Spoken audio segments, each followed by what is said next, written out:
So there have been a series of accidents in this country on the country's highways, and many people have died. We're talking about thousands of people dying on the country's highways. The very latest is the accident that happened at Dompoase on the Cape Coast-Takoradi highway. Now, we want to find out from the police what is being done, what practical steps are being taken to ensure that we don't have any more of these accidents occurring, or to minimize them as much as possible. And I have with me the Inspector General of Police, James Opombuenu, and he's going to be speaking and telling us what is being done. Thank you very much for agreeing to speak with us.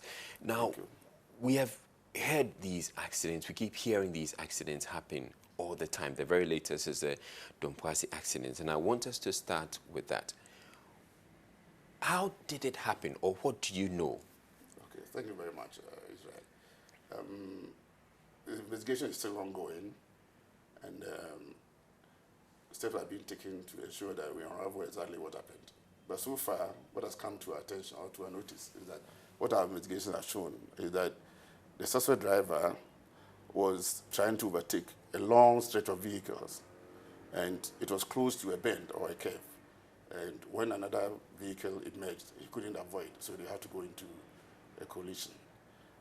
So far, 34 people died, 63 injured, and 47 out of them have been treated and discharged. 2 of the male passengers who died have not been identified so far. So we're appealing to the public to help us identify them. The suspect driver has been charged provisionally with careless and inconsiderate driving. When we finish with the investigations, the docket will be submitted, as usual, to the Attorney General Department.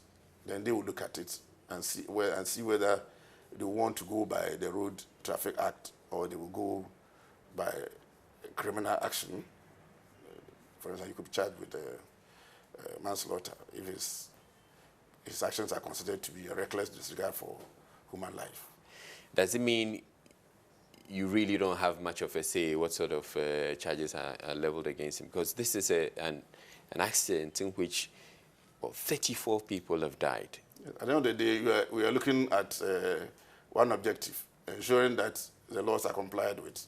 If anybody falls foul of the law, it is the Attorney General who determines what charges to be. Because prosecution, whatever prosecution we do as a police organization or police system, we do it on behalf of the Attorney General Department. So they decide what charges to provide.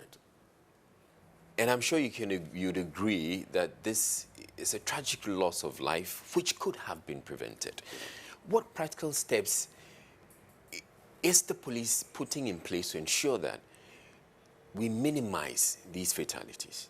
Yeah, among the things that we do or which we are doing is public education, going on radio and sometimes on the roads with leaflets and other things to appeal to drivers and other road users to be patient while driving, and also to observe the road signs and the regulations that pertain to the road use. But you'd agree that that hasn't quite worked because we still have these accidents happening. Of course, there's no country in which you have 0 accidents. But what you do is that you try and do what you need to do and ensure that what you're doing or what you're doing will yield the right results. Would you we have say, a new, okay. Let me finish with that. And then we have a new Director General in charge of MTTD, and she has been tasked to liaise with the National Road Safety Authority, and together they should embark or they should intensify the education of both drivers and other road users, as well as the general public as to how to ensure that the road use is properly done. You've been making reference to education that has been happening all this while, but if the education has been happening all these years and we are not minimizing these accidents, we should be doing something differently. What differently are we doing? Apart from education, it is not as if we are not doing anything to enforce the laws. We have traffic prevention squads or traffic prevention, accident prevention squads, sorry, on the roads. And these are gentlemen and ladies with radars or speed cameras, which they can use to check overspeeding. And you agree with me that there are so many roads on the, in the country, and we cannot be everywhere at the same time. That is why I'm appealing to the public that we should try and talk to drivers when we are in the vehicles. If they are speeding, we should tell them to slow down. And we should also report dangerous or reckless driving to our emergency numbers, 191 or 18555, 191 or 18555, so that we can take action against drivers who are flouting road traffic regulations. The pedestrians crossing the road, in other places they call it jaywalking. Jaywalking.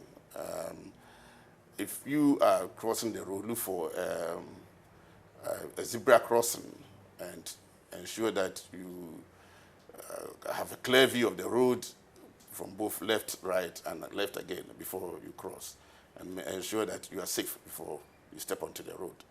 So I believe some of these things will help. How about enforcement of the many laws we have on the roads? Enforcement takes several forms. You educate people, or you arrest them and you prosecute them. This we are doing. Can we do a bit more or a lot more? Well, like I said, you cannot be on the road 24 hours a day for all the roads. And in addition to this, we have police posts in certain portions of some of the roads. And talking about the Dumpoasi accident area, our research has shown that accidents have been occurring there. So what we are doing differently now is that the Central Regional Commander, Police Commander, is going to put a roadblock there so that whenever drivers get there, they'll be compelled to stop so that it will eliminate the possibility of accidents happening there. When should we expect that rolled out? That should be immediate, maybe in the next 72 hours. Does that mean that will be replicated in other accident-prone spots on the highways? Yes, in other accident-prone areas, commanders have been tasked to steady the road in all their jurisdictions. Wherever they think that the speeding can be curbed by an enforcement medium, either by a roadblock or by a temporary police check, they will do that. When you say roadblock, can you please explain exactly what that means? A roadblock is any point which has been erected by police officers where pedestrians or road users will have to stop. So checkpoints? Checkpoints, yes.